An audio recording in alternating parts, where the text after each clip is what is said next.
thanks for the opportunity to present the Christian Democratic Party perspective on what's at stake in this coming election. Quite lean on this. Firstly, I'm married with 4 children and 7 grandchildren.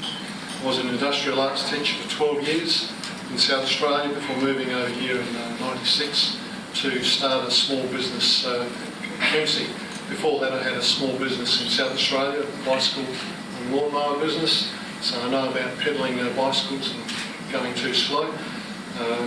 So we've enjoyed the adventure on the high seas, which is what I saw small businesses offering. Security to the grave in the public service was what school teaching offered. So it was a bit of a hard sort of decision to step out of the boat and walk on water. But it's been a rewarding time. It's provided well for us over the years, but the challenges of running a small business are fairly intense. Sometimes my wife thinks I'm more married to the business than to her, and I think that's created some difficulties time-wise. The CDP brings to these forums a great respect for social order policies, and we're hearing about civil wars, ideological divides, and that brings countries undone eventually. And we see Syria, Egypt, just social instability in a lot of countries. So that's something we want to avoid in this country, and CDP upholds the principle that the marriage and the family is the sacred cell of society and therefore the nation.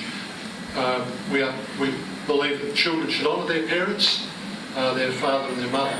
And I believe that one of the things that we need to do in this country again is to let our founding fathers, honour our founding fathers, the Federation fathers who created this nation by unifying states, and their voice still speaks to us through our version of the Magna Carta. It's called the Constitution, and in that it lays down the specifications for the aspiration of all citizens back in 1900.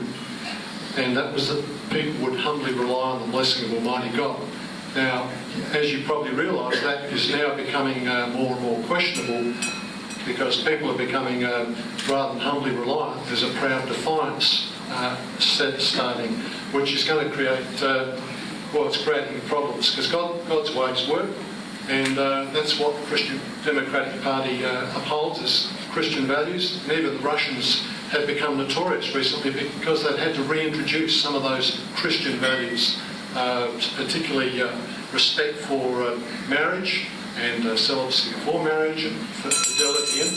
And they've also said no to things like same-sex marriage because their growth rate went down to 0.8 people, children per woman. So this is what the Christian Democratic Party wants to uphold, is our Christian values. Thank you.